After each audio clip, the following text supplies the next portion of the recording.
the history of AI is that when we set up goals and benchmarks, whether it's playing poker, playing diplomacy, all kinds of things, we keep meeting those. Welcome to World of DaaS, a show for data enthusiasts. I'm your host, Auren Hoffman, CEO of SafeGraph and GP of Flex Capital. For more conversations, videos, and transcripts, visit safegraph.com/podcasts. Hello, fellow data nerds. My guest today is Oren Etzioni. Oren was the founding CEO of the Allen Institute for AI, or AI2, and led the organization until 2022. Oren has founded several companies, including Faircast, which sold to Microsoft in 2008, and Decide, which sold to eBay in 2013. He's also a partner at Madrona Ventures and a professor emeritus at the University of Washington. And he's written over 200 technical papers and has been cited over 42,000 times, which is a lot. Oren, welcome to World of DaaS. Oren, thank you. This might be confusing for the audience as we have two Orens here, which is probably not common on a podcast.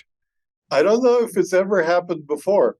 Well, we make news on World of DaaS, so it's a good thing.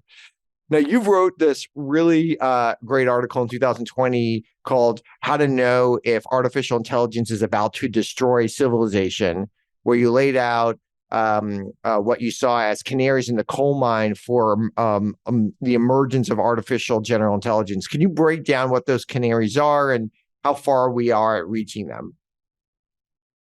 Sure. So let's start with the fact that we're all aware with ChatGPT and so on, how quickly AI is progressing over the last few years. And of course, since I wrote the article, I want to make sure that we distinguish between AI technology, cool things like ChatGPT, other kinds of technologies that are moving into self-driving, et cetera, et cetera. We'll get more into it, but that's AI technology.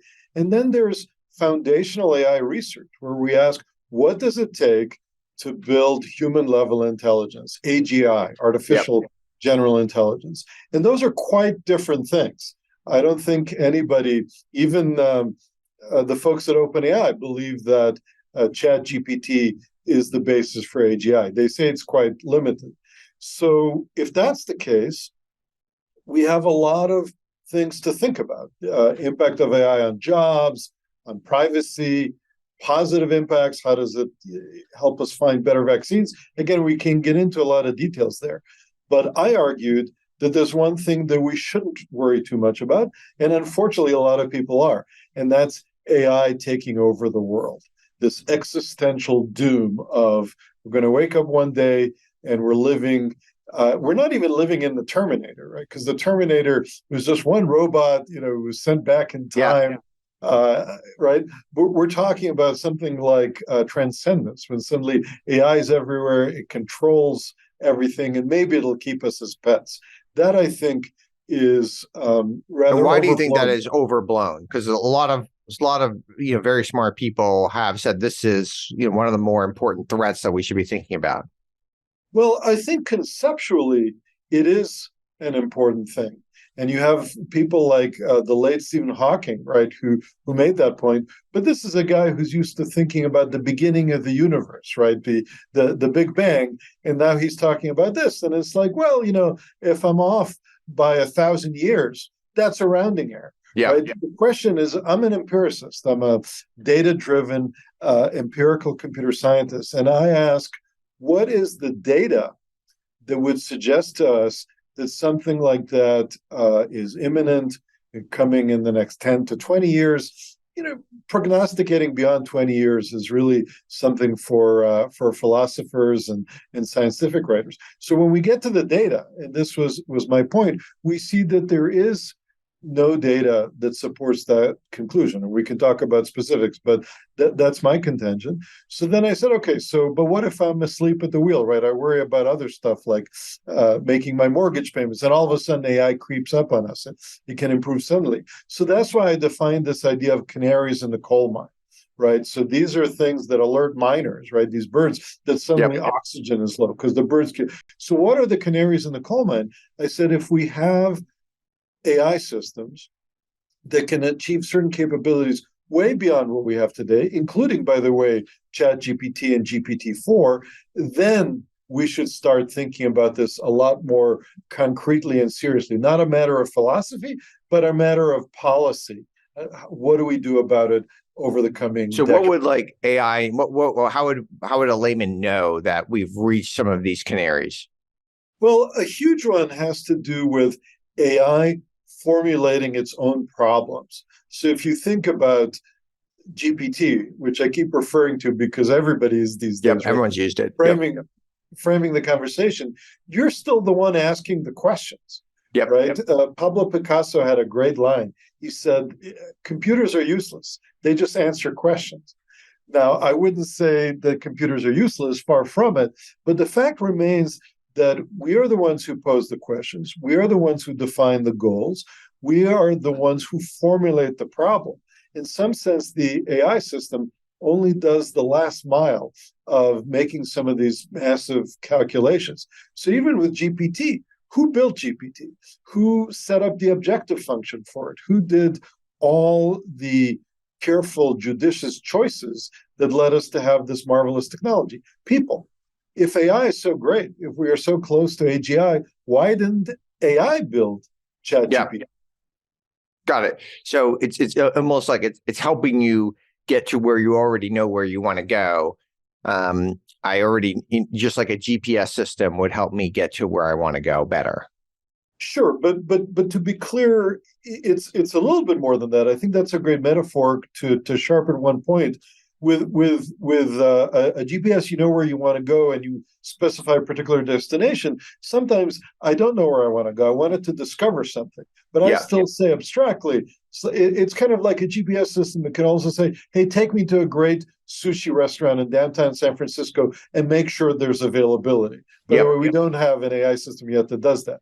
But that's an example, right? So it's not just, I know exactly where to go, just take me there in the most optimal way. You can give it more abstract goals. But you're the one who decides you feel like sushi. And you're the one, and again, and who built that system in the first place? That was one of your colleagues, right? Or some company. Now, what do you think some of the classic, these classic metrics for evaluating AI systems like the Turing test, et cetera? Do we need a new Turing, a new metric like the Turing test to help us guide us in the future?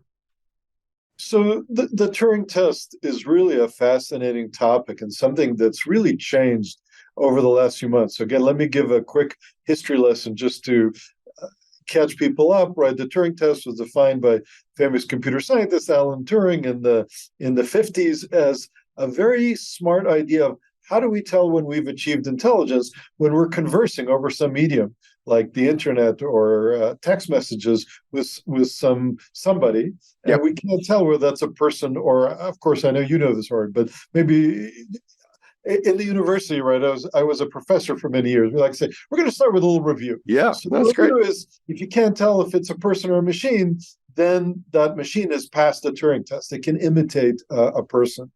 Up until quite recently, it was quite easy to tell, certainly for any expert, that you were talking to a person or whether you're talking to a machine.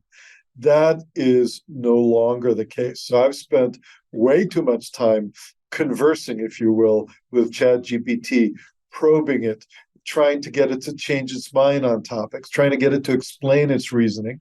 And of course, there's some telltale signs. It's got this kind of officious tone, but those are all kind of stylistic things that are easy to fix. The fact of the matter is, for most people, it passes the Turing test. Correct. Yeah.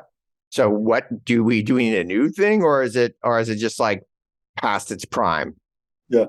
Well, we definitely need a new thing. And by the way, that's not a simple thing because at AI2, one of our things was, okay, let's use standardized tests as our metrics. There were a lot of challenges that AI solved, including playing chess at world champion level, playing Go, all that good stuff. And we said, okay, but how about passing a test like the Regents test in biology, like an AP exam, all those things. And for a while, AI really struggled with those because they required a lot of background knowledge, common sense, understanding of the question. Well, that's gone by the wayside. In fact, the history of AI is that when we set up goals and benchmarks, whether it's playing poker, playing diplomacy, all kinds of things, we keep meeting those for specific tasks. And so now we've surpassed the Turing test. We need a new test or several tests, and it is not at all obvious what that should be. If you put a gun to my head and you said, "Hey, Oren, you got to come up with a test right now," I'd say self-driving, right? Yep. You would not want ChatGPT or even the vaunted GPT-4 that we're all waiting for, and I dare say not even GPT-5. I would not want it to drive my car because, once in a while, other than it actually doesn't know, right? You can't learn that from text or even from code on GitHub. Every once in a while, it'll crash. And how does it, today, maybe not today, but let's say in a very short amount of time, a AI probably could get a perfect score, a very good score on the bar exam, which is, seemed to be one of the harder, more difficult standardized tests. If that could happen, what are we really testing humans anymore in? Why do we even give some of these tests to humans if they could just give it to a machine instead? Right. So, Oren, I think you're bringing up two really important points. The first one, which I think is really helpful takeaway for the listeners, and that is that there's a paradox here. The things that are hard for humans, like playing Go, playing master level Go, are actually turns out to be easy for machines. Some of the things that are easy for humans turn out to be quite hard for machines. The example is common sense. Yep. We have a project to endow machines with common sense. Generally, they don't. It's extremely hard. So that's one point. So it's not surprising that things that we find hard, the machine could actually do incredibly well on today. Your second point, as far as so what are we doing here? What should the test be? Is a really important one too, because we do need to rethink our educational system, our testing system, and those discussions are going on right now, because are we testing for the right things, right? Is knowing all this stuff, is that what makes a good lawyer when GPT or a system like it can easily retrieve it for you? Or is it asking the right questions? Maybe you should have, we used to have open book exams, right? Maybe we should have open GPT exams. You can use GPT, right, by design. Yeah. And the person who uses it better to construct a stronger legal case, that's the person who's the better attorney. Yeah, that would be, it's really interesting because most of what we've been teaching and testing for over the last 100 years has been systems thinking, which is essentially what the SAT test really tests for. And that has been extremely predictive of whether someone will be successful, et cetera, is how good of a systems thinker they are. But it does seem like the thing that AI and computers are most good at is systems thinking. And so I'm not sure that we should be focusing everybody on systems thinking when potentially they could be doing other types of things. Imagination, exactly. Yep. Judgment, right? All kind of soft skills. They're hard to test for, but those are the things that are going to be most prized. Working well with others, right?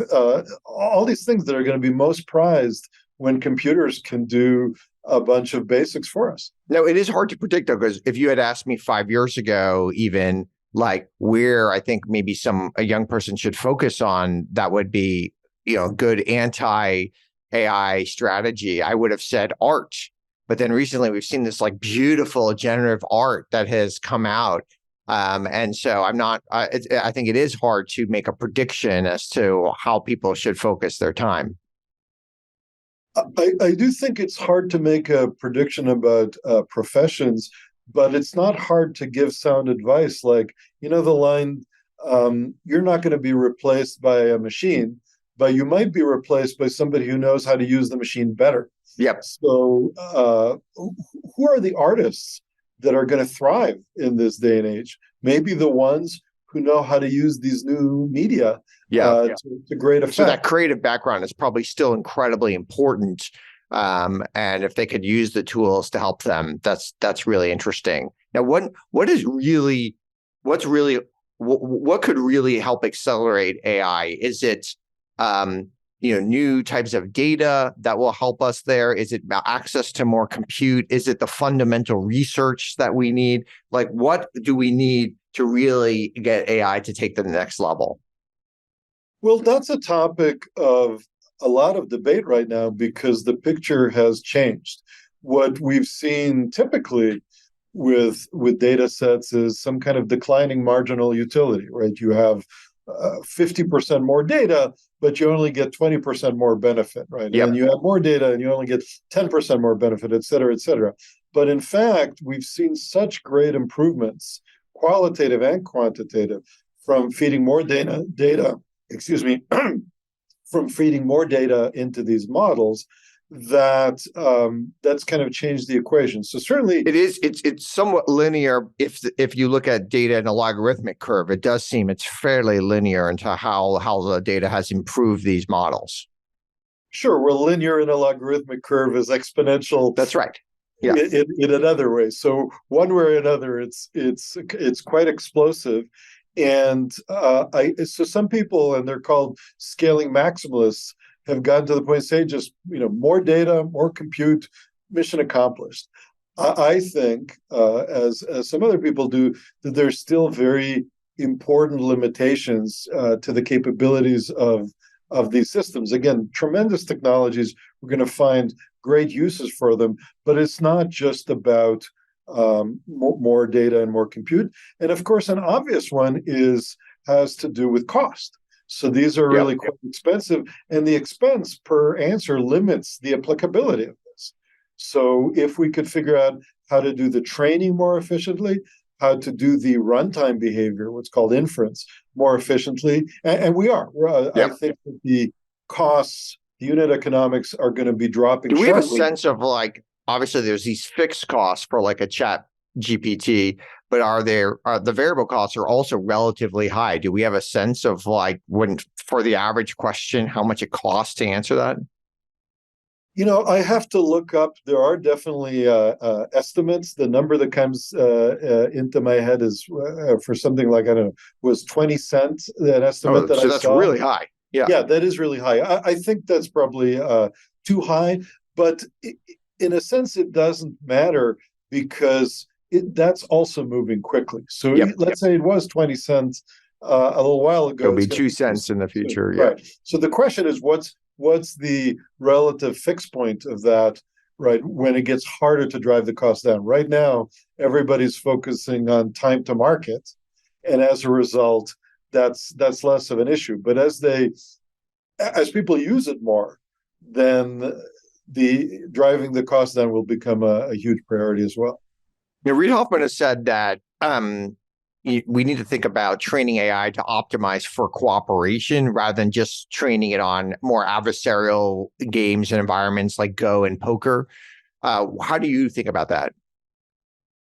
I love that point. I think it's a brilliant point. And actually, as a reaction to AlphaGo, right, the program that beat the world champion in Go, we decided to build a program that plays Pictionary.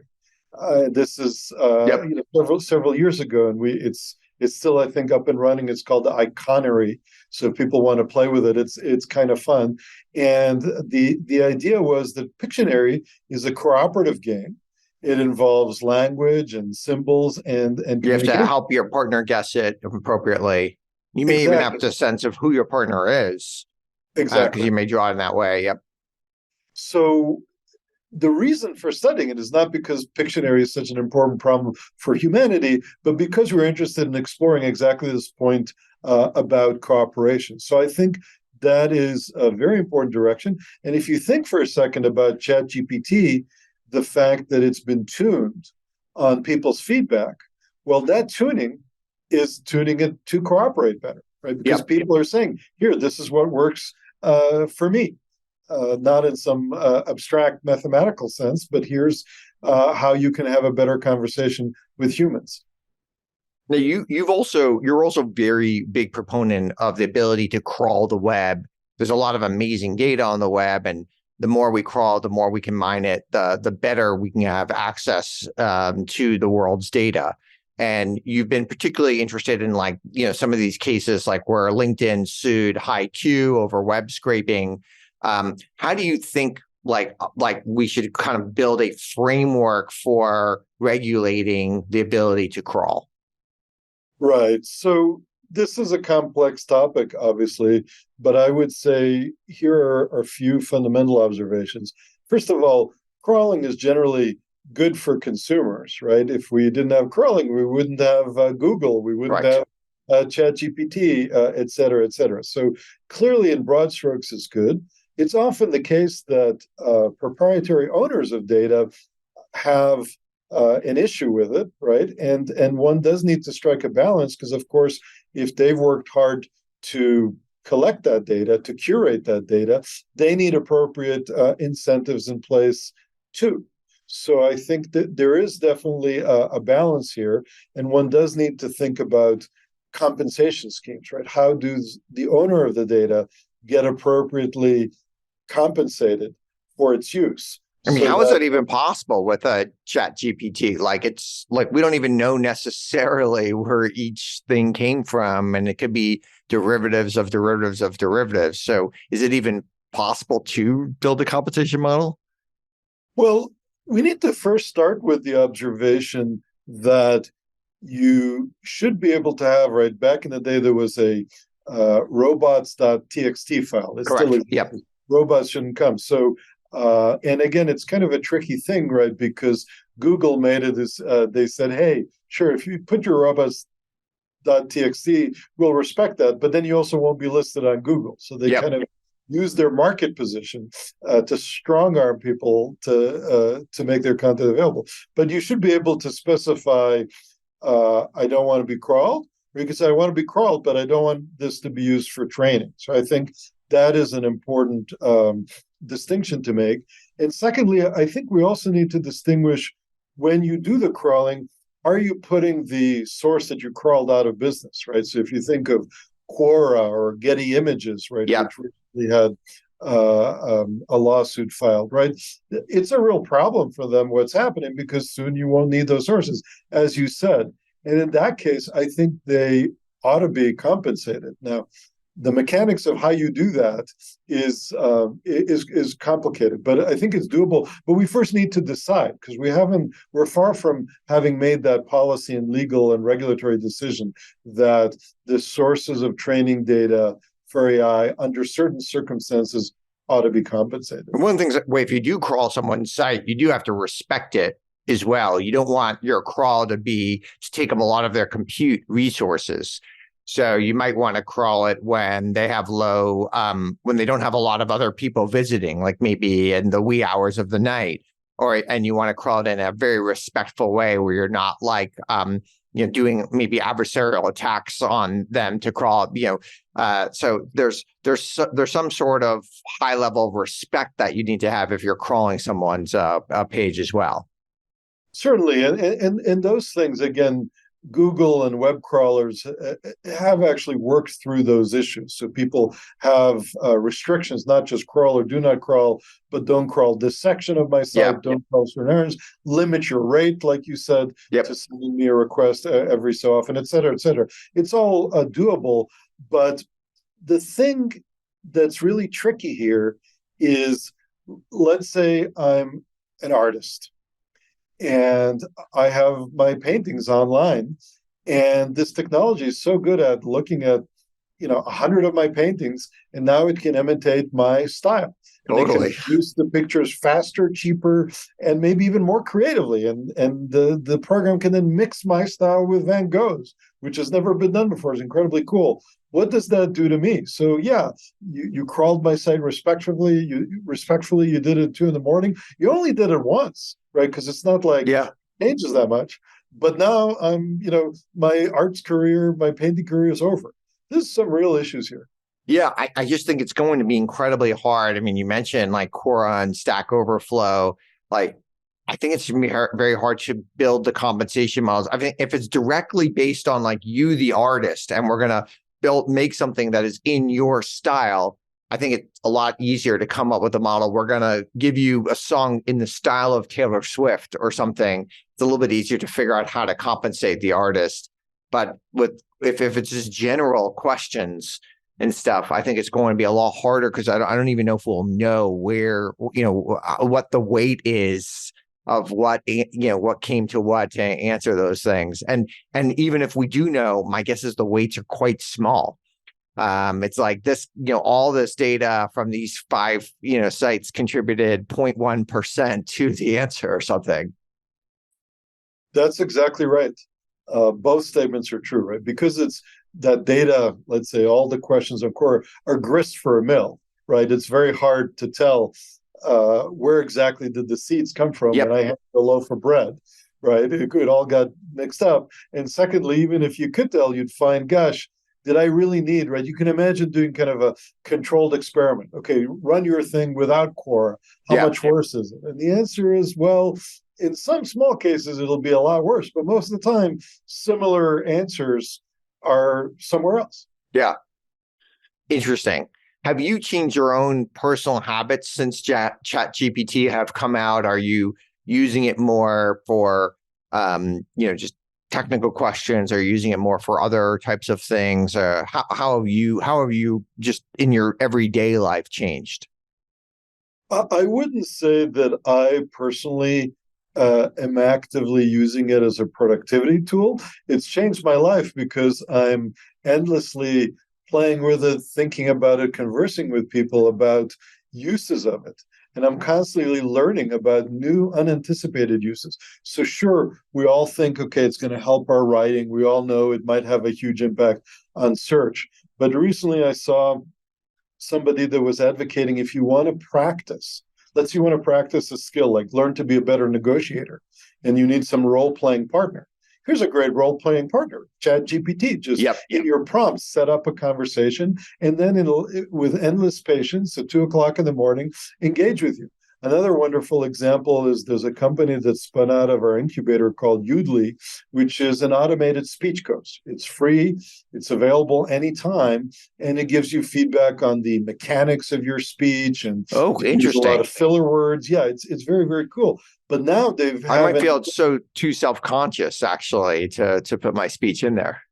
Well, the interesting thing is that, first of all, of course, it's all private. Yeah. It's really good for people who are self-conscious doing it in front of an audience, right? They say, hey, I would prefer a machine to look at this and me to look back than, getting some of my friends. Different people are different. But here's the twist. Now, it doesn't just help you with the mechanics. It also helps you be more eloquent because it's using ChatGPT type of technology to paraphrase. So you take a section of your speech and you say, how can I make this more concise? I need to trim my speech. Or you say, how can I make this funnier? Right, all these types of things. So the ability, or how to make this more accessible, right, for people who tend to be too technical. Oh, that's really interesting, right? Yeah.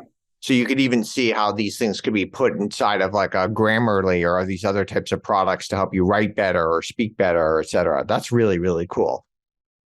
It's all that is coming. Write better, speak better.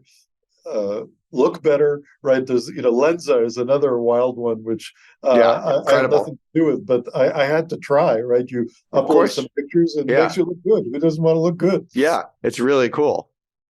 How is, you ran AI2, which is a big research institution. How is that different from running a business? Wow, that's such a great question. I've spent a lot of time reflecting on that. And I would say there are several key differences, and of course, lots of smaller ones. The first one is a difference of mission, right? So our mission from 2014 was AI for the common good. And in fact, when OpenAI was launched, it had not dissimilar mission statement back in 2015. But over time, of course, that's changed. Yep.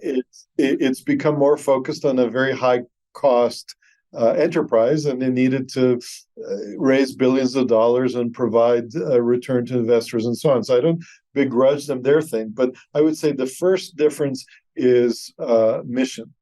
A second difference has to do with, which flows from that, is what motivates people, right? So if you join a startup, right, you have a chance of outsized material success. It can become a huge enterprise. If you join Google, right, you can rise through the ranks and all that. If you join a nonprofit research organization, you're not going to be somebody who runs a 10,000 person team that runs a $1 billion P&L line, right? So you have a different motivation. Usually you do it for the mission. But the same researchers who I'm sure you compete with to get at AI2, also maybe Google and OpenAI and Microsoft and many other places might compete, and even just more traditional academic institutions will also compete for those same people. Is that right? That is absolutely right. So one of the biggest challenges in building AI2, because we had 0 people, now we have more than 250 and the $100 million a year budget. So as we've grown, the biggest challenge, usually challenges fundraising, because this is the brainchild of the late Paul Allen and supported by his largesse and now by his estate. Money was not the issue. It was much more the issue of how do you find talented, mission-driven people, given, as you say, they have a bunch of really good options. They could be at the university and have tremendous freedom. They could be at a corporate research lab, have access to tremendous resources. That was one of the biggest challenges that I faced. And is there once you have these people in the organization, is there just like a way that you think about like running it differently? Is it like a company may have more OKRs or other types of things? And is it run more similar to an academic institution, or is it like, hey, we do have these top-down goals and we're going to kind of task you and kind of push you into those to fulfill those things? We sit partway between a more corporate entity and an academic department. And so we definitely have tremendous freedom, a lot of bottom-up type of activity. But at the same time, because we are focused on our mission, we do have goals, right? Which you typically do not have. I mean, you have certain goals, but we have team goals, annual goals, quarterly goals, things that you typically would not see in a university. So I like to say about AI2 is that we are a combination of a university department and a startup. The university department brings the informality, the collegiality, all those good things. But the startup brings metric-focused goals and also accountability, right? We hold each other accountable to, it's not like, this is kind of fun, right? Curiosity-driven research, maybe I'll write a paper on that. In fact, we don't measure ourselves. A lot of places, and there's currently a kind of interesting debate going online, who's more productive in paper output? Microsoft, Stanford, Google, right? All these things. And to me, this is rather silly. It's kind of like saying, who's a better engineer? The one who writes more lines of code, or who's a better spouse, the one that says more words to you. That's just not the right metric. There's a minimum, right? If you don't publish at all, or if your spouse never speaks to you at all, that's a problem. But once you're above the minimum, that's just not the right way to think about what's going on. So we didn't maximize paper output. We really focused on maximizing positive impact on the world. Okay, yeah, that makes a lot of sense. Now, at Safegraph, we spent a lot of time thinking about data capabilities in general, and what will it mean for companies, particularly those outside of tech or outside of specific orgs that develop AI, to have strong AI capabilities? So I'm a huge fan of Safegraph, and again, I don't get paid to say that, so this is a genuine point of view. And it's because I think that focusing on data and focusing on data quality is just incredibly important to achieve the capabilities that we want. And I think now more and more people are realizing it when they, for example, see that ChatGPT isn't just about the amount of data. Well, first of all, it's about the data, the amount of it, and the quality of it. Both are extremely important. And so companies that years ago focused on the tools, on the curation, on the collection and availability of data were visionary. And I think they will be amply rewarded in the marketplace. And I come at this from the point of view of an AI person, right? And it's a simple adage, right? Garbage in, garbage out. Yep. We need high quality data. And these AI systems, as you know, are particularly sensitive to it, A, because they don't have common sense, and B, because they need so much of it, right? Our kids, it's amazing, right? They hear a word once in context and they learn it and they can remember it, they can reuse it, right? ChatGPT, not so. It needs a lot of data to understand, quote unquote, something. Now, AI2 spun out a bunch of really interesting companies. How do you think that should be with these research institutions? How should they be thinking about commercializing certain things, what to commercialize, what not to? Because it's like you're not really an incubator of companies, but then you kind of are an incubator of companies as well. So I am very proud of the fact that over the last few years, we've spun out more than 20 companies. Yuli that I mentioned is one of them. Another one called Exnor was acquired by Apple for more than reported $200 million and has had a huge impact inside Apple, et cetera, et cetera. So it's a way to have a positive impact, right? It's part of AI for the common good. It's a way to create jobs and all that. The total market cap, if you add up the financing rounds and the acquisitions and so on, is at this point upwards of $800 million. So I really feel It's like amazing. That is one of the things that we've done over a relatively short time.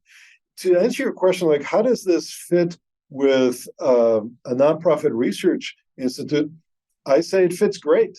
So one of the reasons that Paul Allen recruited me, the late Paul Allen, to this job is because I had a track record of spinning companies out of universities. And he didn't want to just create another university department.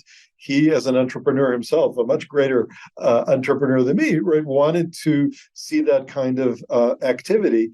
And it's very simple, right? You do things in a research context, but you make it easy for people to then take it in a commercial direction when appropriate. And of course, if you think of some of our greatest companies like Google, Yahoo back in the day, a bunch of other kind of spun out in a way. Yeah.